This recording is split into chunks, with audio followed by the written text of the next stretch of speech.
प्यारे बच्चों नमस्कार। वेद एकेडमी में आपका स्वागत करते हैं। आज का हमारा टॉपिक है नाइन्थ का दूसरा चैप्टर, जिसका नाम है समांतर रेखाएं। क्या नाम है? समांतर रेखाएं। पहला चैप्टर जो है मैं ज्योमेट्री का पढ़ा रहा हूँ। ज्योमेट्री की जो पहला चैप्टर है मेरा बता रहा हूँ आपको। जो ज्योमेट्री की मैं जो पहला चैप्टर है मैंने कम पढ़ाया, कम वीडियो बनाया। वो चैप्टर बहुत ईजी है, खुद से करेंगे तो आ जाएगा, ठीक है। बाकी उस चैप्टर का जो भी कुछ हार्ड रहेगा, मैं उसका टॉपिक जो भी हार्ड रहेगा पहले चैप्टर का, मैं इस दूसरे चैप्टर में उसको कवर करूँगा, ठीक है। तो आप वीडियो ध्यान से देखिएगा। तो आज हम पढ़ेंगे समांतर रेखाएं, पैरेलल लाइन। पैरेलल लाइन क्या होती है, ठीक है। समांतर रेखा क्या होती है आज हम पढ़ेंगे, देखिए। तो चलिए बिना टाइम वेस्ट किए हम पढ़ाई करते हैं, क्या करना है हमको, ठीक है। चलिए, तो समांतर रेखा क्या होती है। तो मान लीजिए एक मेरा ये पर्तल है, ठीक है। पर्तल मतलब कोई जगह है, ठीक है। एक ही पर्तल, दो पर्तल नहीं, ये नहीं कि यहाँ भी पर्तल, यहाँ भी पर्तल, यहाँ भी, एक ही पर्तल अगर दो में रेखा जा रही है। मान लीजिए ये में रेखा जा रही है और एक रेखा जा रही है, ठीक है। अगर ये दो रेखाएं एक दूसरे को प्रतिच्छेदित नहीं करती है, लेकिन अगर मैं इसको बढ़ाते जाऊँ इसको तो ये तो यहाँ प्रतिच्छेदित करेगी, यहाँ कट जाएगी। तो समांतर रेखा क्या बोलती है, यदि एक ही पर्तल में दो रेखाएं इस तरह हो कि एक दूसरे को प्रतिच्छेदित ना करें। मान लीजिए दो रेखा, मेरा ये एक रेखा है, एक रेखा ये है, इसको कहीं भी ले जाइए, एक दूसरे को काट नहीं सकती है, एक दूसरे को ये काट नहीं सकती। तो समांतर रेखा क्या होती है, एक ही पर्तल में स्थित दो रेखाएं एक दूसरे को प्रतिच्छेदित ना करती हो, मतलब एक दूसरे को काटे नहीं बीच में, ठीक है। उसको क्या बोलते हैं, समांतर रेखा करते हैं, ठीक है। The line which are not intersect at any point in the plane is called parallel line. A line which are not intersect at any point in the plane is called parallel line, ठीक है। तो समांतर रेखा क्या होती है कि यहाँ लिखा हूँ आपको परिभाषा, एक ही पर्तल में स्थित तथा, मतलब पर्तल मेरा एक ही, माने मेरा बोर्ड के एक पर्तल है, ठीक है। परस्पर प्रतिच्छेदित ना करने, मतलब जो लाइन रहेगा एक दूसरे को कट नहीं करेगा, ऐसा इस तरह कट नहीं करेगी, को समांतर रेखाएं कहते हैं। अब ठीक है, तो समांतर रेखा में क्या हो गया, दो लाइन रहेगा आपका ऐसा सीधी जाएगी, उसको क्या बोलते हैं हम, समांतर रेखाएं बोलते हैं। तो अब 12 मान लीजिए ये मेरा लाइन जो दो है, लाइन है, ठीक है। लाइन मतलब रेखा, ये मेरा एम और ये मेरा एल, दोनों क्या है, समांतर है, ठीक है। तो अब 12 दिए, जब इसकी एक लाइन रहेगी, दूसरी लाइन, तीसरी लाइन इसको अगर कट कर देती है दो भिन्न बिंदु पर, हमारे बिंदु मेरा ये P हो गया, ये S हो गया, तो और ये लाइन क्या है मेरा, मानिए लाइन का नाम दिया मैंने A दिया, ठीक है, इसका नाम मैंने A दिया। तो इस लाइन को, इस रेखा A को हम बोलते हैं तिर्यक रेखा बोलते हैं। क्या बोलते हैं, तिर्यक रेखा। तो तिर्यक रेखा क्या होती है, यदि दो समांतर रेखाओं को दो भिन्न बिंदुओं पर, दो समांतर रेखा है उसको दो भिन्न बिंदुओं पर प्रतिच्छेदित करने वाली रेखा को तिर्यक रेखा कहते हैं। दो समांतर रेखाओं को दो भिन्न बिंदुओं पर अगर कोई रेखा क्या करती है, उसको प्रतिच्छेदित करती है, क्या करती है, उसको इंटरसेक्ट करती है, ठीक है। तो उसको क्या बोलेंगे हम, तिर्यक रेखा बोलते हैं, ठीक है। तो ये हो गया हमारा तिर्यक रेखा, आपको समझ में आ गया होगा। ट्रांसवर्सल लाइन, ठीक है। What is transversal line? The line which are intersect किसको, of two parallel lines added to different point P and point S, ठीक है। दो बिंदु पर क्या करती है, प्रतिच्छेद करती है ना। तो ये मेरा हो गया दूसरा टॉपिक, तिर्यक रेखा क्या होती है। ये नया टॉपिक है, धीरे धीरे समझ में आएगा, एक साथ आपको समझ में नहीं आएगा, ठीक है। तो अब आगे इसी कैटेगरी में आगे बढ़ते हुए हम बात करते हैं मेन टॉपिक, जिसका नाम है, देखिए अब हमको समांतर रेखा का गुणधर्म पढ़ना है। समांतर रेखा में कोण बनता है। तो देखिए ये मेरा कोण दिख रहा है आपको, मान लीजिए इसका नाम देता हूँ A B C D E F G H। इस तरह का कोण बन रहा है मेरा। इतना सारा कोण, कितना, 2 2 4 2 6 2 8 कोण हो गया, टोटल कितना हो गया, 8 कोण, ठीक है। तो एक देखिए, तो पहला मेरा कोण का नाम दिया गया है संगत कोण। संगत कोण क्या होते हैं, संगत कोण, कोरस्पॉन्डिंग एंगल। क्या होता है, संगत कोण यानी कोरस्पॉन्डिंग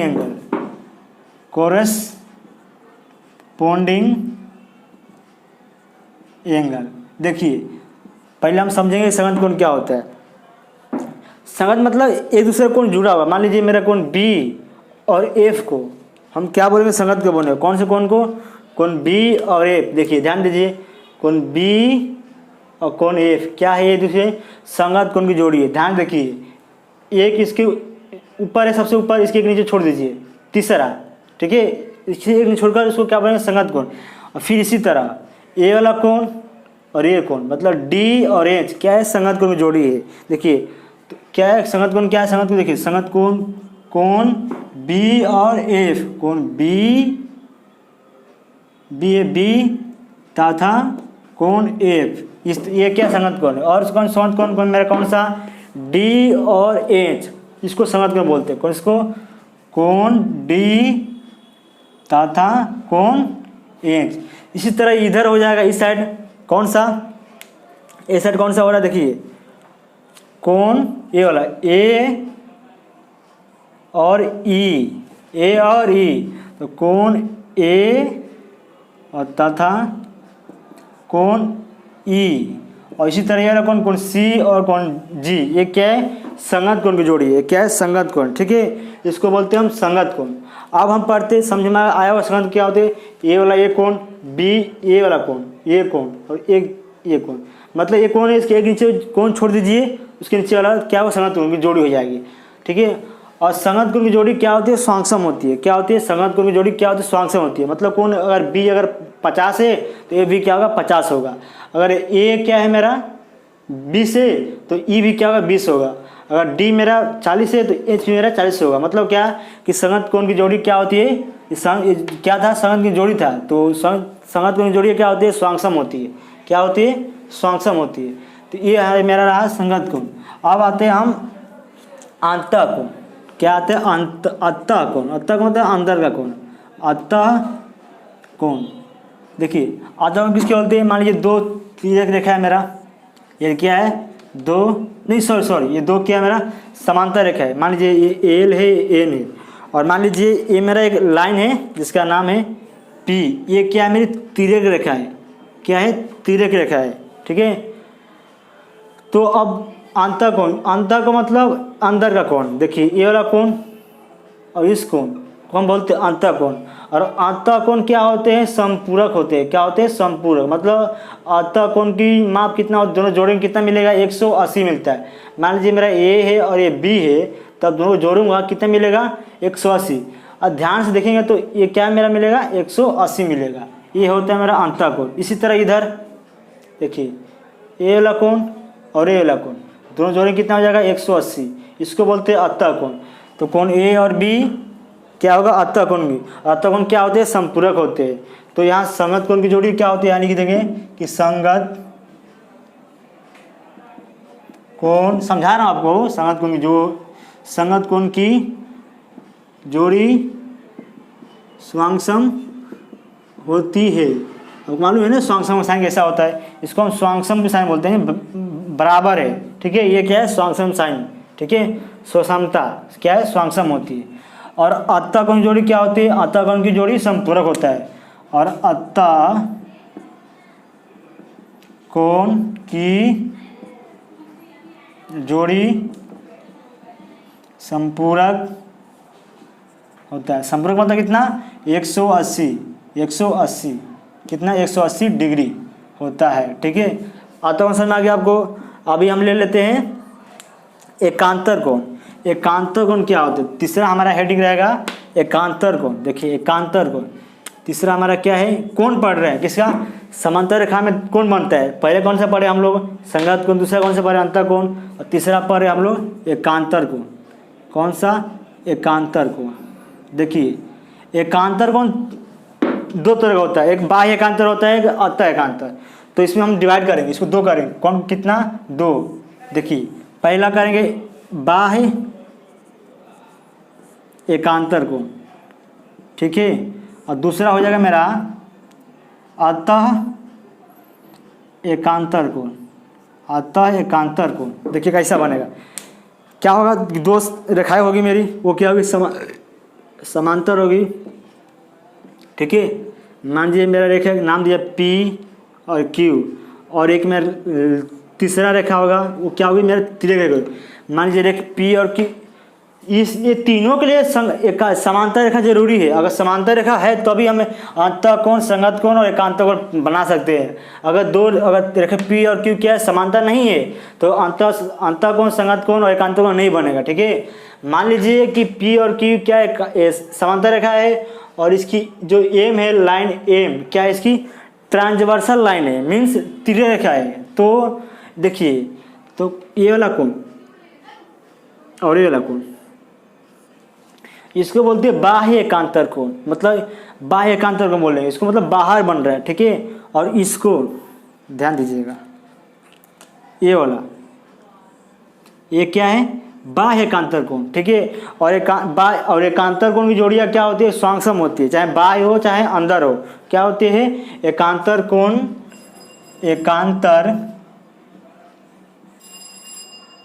कोण की जोड़ी स्वांगसम का साइन है, कैसे लिखते हैं, स्वांगसम होती है, मतलब क्या, बराबर होती है। स्वांगसम का मतलब क्या होती है, बराबर। हम ज्योमेट्री में क्या करते हैं, रेखा गणित में बराबर के ये होता है ना, बराबर, इसके हम हटाकर क्या करते हैं, बराबर को जगह पे हम स्वांगसम लिखते हैं। ये हमारा मतलब कॉन्ग्रुएंसी, मतलब उसके ऐसा हुबहू दिखता है, ऐसा इसका मतलब होता है। क्या होती है, एकांतर की जोड़ी क्या होती है, स्वांगसम होती है। मतलब अगर ये मान लीजिए मेरा कितना हो सकता है, ये मान लीजिए 90, मान लीजिए 110 है, तो भी क्या होगा, मेरा ये 110 ही होगा। ठीक है, और मान लीजिए इस मेरा 60 है, नहीं 70 होगा, 60 कैसे होगा, 70 है और ये भी 70 है। 70 क्यों बोला भाई मैंने इसको, क्योंकि ये दोनों कोण क्या हो जाएगी, 180। क्यों, रेखीय एवल कोण। अगर 110 है तो ये 70 होगा, तभी तो जोड़ेगा तो 180 होगा, इसी में इसको 70 लिया तो क्या हो जाएंगे 180। ये क्या हो जाएगा आपका रेखीय युगल कोण होता है। समझाऊंगा कि रेखीय युगल कोण क्या होता है। ठीक है, तो इसको बोलते हैं हम एकांतर कोण। कौन सा पढ़े हम लोग, अंतः एकांतर पढ़े हम। अभी कौन सा पढ़े, नहीं सॉरी, बाह्य एकांतर को पढ़े, बाहर की तरफ। ये वाला कोण और ये कोण क्या हो गए, स्वांगसम। क्या होंगे, बाह्य एकांतर, ये वाला कोण और ये कोण बाह्य एकांतर। अब इसका उल्टा ले लीजिए, मान लीजिए ये देखिए नीचे एक और बनाता हूँ मैं, देखिए ये वाला कोण और ये कोण, इसको बोलते हैं एकांतर कोण। और एकांतर में जोड़ी क्या होती है, इसको बोलेंगे हम अंतः एकांतर कोण। ये वाला कोण और ये वाला कोण, तो क्या बोलेंगे, ध्यान से देखिएगा, क्या बोलेंगे इसको, अंतः एकांतर कोण। इसी तरह इधर और ये क्या है, बाह्य एकांतर कोण। एकांतर में तिरछा, जैसे आपको जेड बन, देखिए जेड बन रहा है मेरा, जेड बनना चाहिए, तो ये वाला और ये वाला इधर क्या बने, जेड बनेगा मेरा, जेड। मतलब इस तरह अगर कोई है लाइन तो ये इसको क्या बोलते हैं हम, एकांतर का बनेगा। और इस तरह कोई है इस तरह, तो इसको क्या बोलेंगे हम, अंतः कोण। ठीक है, और ये वाला संगत कोण ना, समझ आएगा। पढ़िए 12 वीडियो देखिए, क्या होता है अंतः कोण, क्या होता है संगत कोण, क्या होता है, नया नहीं समझेगा। जब हम क्वेश्चन प्रश्न करेंगे, हल करेंगे, तो उसमें शायद समझ में आए, किसी को अभी समझ में आ जाए, तो आप घबराएगा नहीं, कभी ना कभी आपको समझ में आएगा ही आएगा। ठीक है, तो ये हो गया मेरा एकांतर कोण। बाह्य एकांतर कोण क्या होता है, अंतः कोण हो गया मेरा, संगत कोण हो गया। ठीक है, और संगत कोण क्या होते हैं, बराबर होते हैं। संगत कोण जोड़ी क्या, स्वांगसम होती है, ध्यान रखिएगा। और अंतः कोण की जोड़ी क्या होती है, 180 अंश होता है, क्या संपूरक होता है, बहुत इंपॉर्टेंट चीज़ है। कितना होता है, 180। और एकांतर कोण जोड़ी क्या होती है, बराबर होती है। ये अभी ये ध्यान रखेंगे, देखिए। ठीक है, ये तो था हमारा समांतर रेखा है, और उसके द्वारा निर्मित 3 कोण। कौन कौन से कोण, संगत, बार दोहरा रहा हूँ ताकि आपको आदत पड़ जाए, संगत कोण, अंतः कोण और एकांतर कोण। ठीक है, देखिए अब हम इसका गुणधर्म पढ़ेंगे कि संगत कोण, अंतः कोण और एकांतर कोण का गुणधर्म क्या होता है। ठीक है, संगत कोण और एकांतर कोण का गुणधर्म क्या होता है, देखिए ध्यान से। पहले देखिए, अंतः कोण का गुणधर्म नहीं पढ़ेंगे, क्यों नहीं पढ़ेंगे, देखिए ये मान लीजिए मेरा, जो हमने बताया ना कि अंतः कोण कितना होता है, 180 होता है। ठीक है, तो हमको अब उसका गुणधर्म में अंतः कोण उसको हमको प्रूफ करना है, वो सिद्ध करना है कि 180 अंश कैसे होता है। तो उसको आपको टेक्स्ट में कैसे प्रूफ किया है कि मान लिया है कि मेरा ये जो ए है, ये है, मान लेते हैं कि ये नहीं है, माना कि ये नहीं है। ठीक है, तो क्या होगा, तो माना ये था, हमने गलत माना, और गलत को ही गलत प्रूफ कर रहा है। तो इस तरह को टेक्स्ट में प्रूफ किया है, किसका, कंट्राडिक्शन से, यानी असंगत से। 9th में आप पढ़े होंगे। ठीक है, आगे पढ़ेंगे। इस असंगत मतलब गलत को मानते हैं कि गलत है, गलत को ही गलत प्रूफ करते हैं। तो हमारा मान लीजिए ये क्या है, मेरा ये था, मान लेते कि मेरा ये ए नहीं, माना कि ए नहीं है। जब मैंने इसको प्रूफ किया तो मेरा क्या आ गया, ए आ गया। माना क्या था, मैं ए था, जो प्रूफ क्या किया कि ए है, तो हमारा मानना गलत हो गया ना। जो माने थे कि ए नहीं है, लेकिन अभी क्या प्रूफ किए, ए है, तो क्या हो गया हमारा, ये कॉन्ट्राडिक्शन हो गया। कॉन्ट्राडिक्शन यानी असंगत हो गया। ठीक है, तो इस तरह से आपको संगत को अंतःकोण को सिद्ध किया है। तो हम अंतःकोण नहीं पढ़ेंगे, दूसरा इंपॉर्टेंट है हमारा संगत कोण। तो संगत कोण क्या होता है, देखिए बताया था आपको, हमारा टॉपिक अभी मेन चल रहा है। देखिए संगत कोण का गुणधर्म, संगत कोण का गुणधर्म क्या बोलता है कि संगत कोण की जोड़ियाँ परस्पर नहीं, मान लीजिए कि मेरा दो समांतर रेखा है, ये मेरा समांतर रेखा है,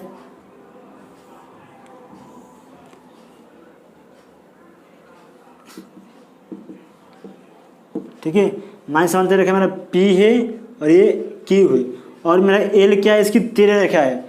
तो संगत कोण की जोड़ियाँ क्या होती है, स्वांगसम होती है। बोलता है कि दो समांतर रेखाओं की तिर्यक रेखा द्वारा, दो समांतर रेखा है मेरा, उसकी तिर्यक रेखा द्वारा निर्मित संगत कोण, संगत कौन सा, कौन सा, ए वाला कोण और ए कोण क्या होते हैं, स्वांगसम होते हैं। चाहे ए और ए लीजिए, चाहे ए वाला और ए लीजिए, चाहे ए और ए, हम किसी एक को लेकर प्रूफ करेंगे। किसको मान लेते हैं, मेरा ये मान लीजिए मेरा एम है और ये मेरा एन है, ये क्या है, मेरा संगत कोण है। तो बोलता है किसी समांतर रेखा द्वारा, कथन है मेरा, स्टेटमेंट है, किसी समांतर, एक समांतर का साइन भी होता है। समांतर साइन, ये जो है ना आपका, ये इस तरह का लाइन होती है, ये समांतर का साइन है, क्या है, इस तरह दर्शाते हैं हम। ठीक है, तो किसी समांतर, एक समांतर का साइन है, तो आपको लिखना नहीं है तो इस तरह आप लिख सकते हैं, समांतर यानी पैरेलल। कि किसी समांतर रेखाओं दो है ना, रेखाओं तथा उसकी तिर्यक रेखा द्वारा निर्मित क्या, संगत कोण बराबर होते हैं। बराबर यानी स्वांगसम होते हैं। क्या होते हैं, स्वांगसम होते हैं, स्वांगसम होते हैं, इस तरह का बोल रहा है। ठीक है, क्या होते हैं, स्वांगसम होते हैं, मतलब बराबर होते हैं। आपको पहले बताया मैंने कि संगत कोण की जोड़ियाँ क्या होती है, स्वांगसम होती है यानी बराबर होती है। ठीक है, हमको ये प्रूफ करना है, मतलब हमको कैसे होगा हमको दिखाना हमको। ठीक है, कैसे बराबर कैसे हो जाएगा, हमको वो चीज़ हमको दिखाना है। क्या करना, हमको दिखाना है। चलिए कैसे दिखाएंगे हम इसको, देखिए पहले हम लिखेंगे दत्त, लिखेंगे दत्त क्या है, मेरा दिया हुआ क्या है, दत्त। देखिए दत्त लिखेंगे पहले, ये विधि होता है इस तरह का, हमको इस तरह, ये विधि है, हमको इस तरह हमको हल करना है इसको। ये प्रश्न है आपका, ये ठीक है, आपका ये एग्जाम में आएगा आपका, ये 2 मार्क्स 3 मार्क्स 4 मार्क्स का आ सकता है, ये IMP है, मतलब इम्पोर्टेंट है, ये चीज़ आएगी एग्जाम में। ठीक है, आएगी मतलब ऐसा नहीं, आते रहते हैं। ये प्रश्न आपको इस तरह दिया रहेगा कि क्या दिया रहेगा आपको, कि सिद्ध करो कि किसी समांतर रेखाओं द्वारा और उसकी तिर्यक रेखा द्वारा निर्मित संगत कोण की जोड़ियाँ स्वांगसम होती है। तो आप कैसे करेंगे सिद्ध, देखिए अब क्या लिखेंगे, पहले आप दत्त लिखेंगे। दत्त में क्या रहेगा, दत्त मतलब जो दिया है, क्या दिया है कि रेख P समांतर है रेख किसके, Q की, मतलब ये किसका लाइन है, साइन है समांतर का, मतलब रेख P समांतर है Q की, तथा रेख L इसकी तिर्यक रेख क्या है, तिर्यक रेख है, ये दत्त में रहेगा मेरा। ठीक है, अभी क्या है, दत्त में बात क्या रहेगा मेरा, एक और चीज़ होता है साध्य होते हैं। हम क्या लिखेंगे, साध्य।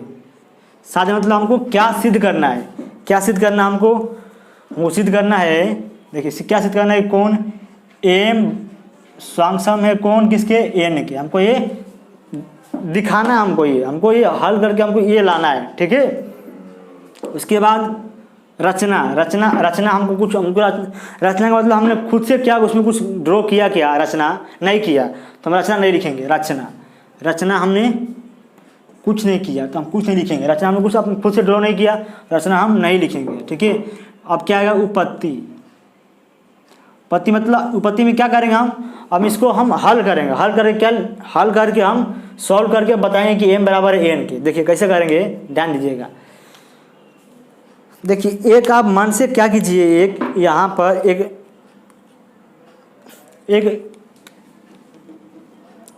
कोण ले लीजिए। मान लीजिए मेरा ये ए, ठीक है, इसको मैंने यहाँ एक कोण ए लिया। ठीक है, अब देखिए मान लीजिए ए मेरे लाइन है, इस पर एक रेखा बन रहा है, तो ए वाला रेखा और ए रेखा इसको क्या बोलते हैं, जब दोनों कोण जोड़ते हैं, ये वाला कोण और ये कोण कितना होगा 180 अंश। क्यों, सरल कोण मतलब कितना होता है 180 अंश। सरल कोण बनिए चाहे एक ही युगल कोण बनिए, सरल कोण या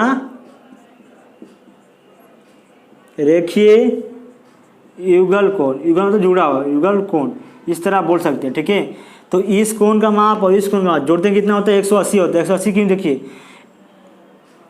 इतना क्या 90 होता है। जब मैं इस लाइन को, ये इतना सीधा 90 होता है, जब इस लाइन को मैं घुमा कर एक सीधा कर दूँ, मतलब यहाँ था इसको मैं मिटा कर यहाँ कर दूँ, इतना 90 था, तो ये 90 ए प्लस 90 कितना होगा 180। तो इसलिए सरल कोण का माप कितना होता है 180 अंश होता है। तो रेखीय युगल कोण का माप कितना होता है 180 अंश। रेखीय युगल कोण का माप कितना होता है 180 अंश। तो अगर ध्यान देंगे, देखिए तो एक मेरा लाइन है इस तरह, ठीक है, कट है, यहाँ पर एम है और यहाँ ए है, यहाँ क्या एम है, एम प्लस ए कितना होगा 180 होगा। क्यों, सरल कोण, और सरल कोण माप कितना होता है 180 होता है ना, कितना होता है 180 अंश होता है। देखिए तो कोण देखेंगे, कोण एम प्लस कोण ए कितना होगा 180 अंश, कितना होगा 180 अंश, 180 अंश। क्यों भाई, सरल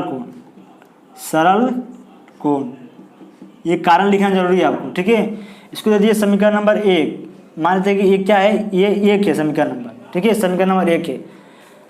अभी आपने अत्ता कोण पढ़ा, अत्ता कोण मान लीजिए इस तरह का पढ़ा था ना आपने, अत्ता कोण, इसको और इसको क्या बोलते हैं अत्ता कोण। और अत्ता कोण कितना होता है, ये दोनों जोड़ते कितना होता है 180 अंश। मतलब अत्ता कोण कितने होते हैं 180 अंश होते हैं। अत्ता कोण क्या होता है संपूरक मतलब 180। तो ध्यान देंगे तो यहाँ ए है, यहाँ एन है, तो ये मेरा क्या है अत्ता कोण है, तो मेरा यहाँ ए था एन है, दोनों कितना होगा 180 अंश। तो हम इसको क्या, तो हम संगत कोण को प्रूव करने के लिए किसका यूज कर रहे हैं हम, अत्ता कोण का। हमको अत्ता कोण का यूज करना है। देखिए कोण ए प्लस कोण एन क्या होगा 180 अंश होगा कि नहीं होगा, 180 अंश होगा। कि संगत कोण नहीं, अंतः कोण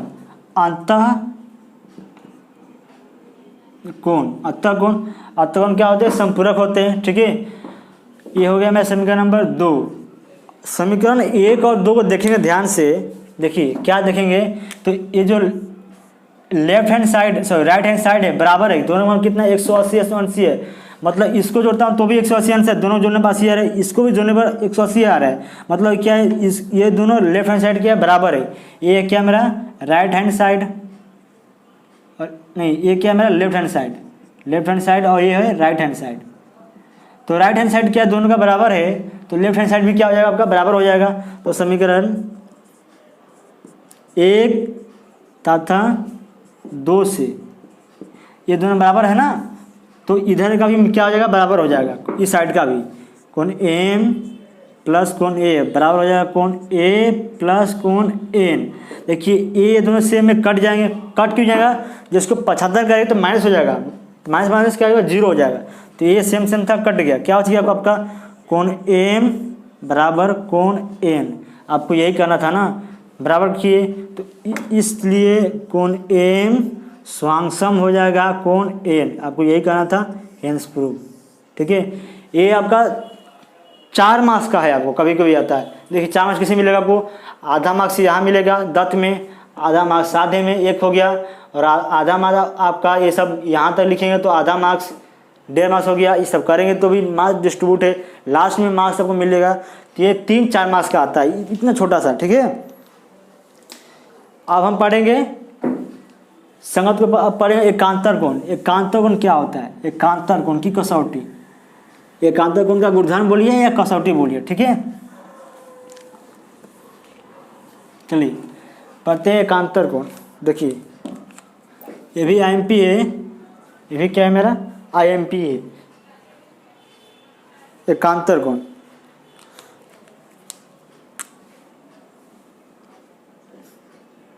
एकांतर कोण का गुणधर्म, गुणधर्म मतलब प्रॉपर्टी, ठीक है। देखिए ये बोलता है किसी समांतर रेखा द्वारा दो समांतर, इस तरह दो समांतर रहेगा, सेम वही टेक्निक यूज करेंगे। और किसी तिर्यक रेखा द्वारा, मान लीजिए कि दो रेखा क्या है मेरा समांतर है, कौन कौन से, मान लीजिए मेरा ये एम है और ये एन है, क्या है समांतर रेखा है। किन दो समांतर रेखा है तथा उसकी तिर्यक द्वारा बना एकांतर कोण स्वांगसम होता है। एकांतर कोण क्या होते हैं, स्वांगसम होते हैं। तो मान लीजिए ये मेरा जो एल है, ये क्या है, इसकी तिर्यक रेखा है। ये दो लाइन क्या है, समांतर है, और ये क्या है मेरी इसकी तिर्यक रेखा है, क्या है, ट्रांसवर्सल लाइन है। उसको दो भागों में बांट रही है, ठीक है, बांट रही है, ठीक है। तो उसके द्वारा निर्मित कौन सा कोण, एकांतर कोण। एकांतर कौन से होते हैं, एकांतर बताएंगे। एकांतर कोण क्या होते हैं, स्वांगसम होते हैं। देखो क्या होते हैं, एकांतर कोण स्वांगसम होते हैं, ठीक है। तो मान लीजिए ये मेरा डी है, ये मेरा सी है। तो हम उस प्रूव करेंगे डी और सी क्या है, बराबर है। कुछ भी ले सकते हैं आप, ABCD, मैं डी सी लिया हूँ। ये क्या एकांतर कोण है कि नहीं है, एकांतर कोण है, नहीं है। एकांतर कोण किसको बोलते हैं हम, मान लो ये क्या था, संगत कोण था, हाँ याद है आपको।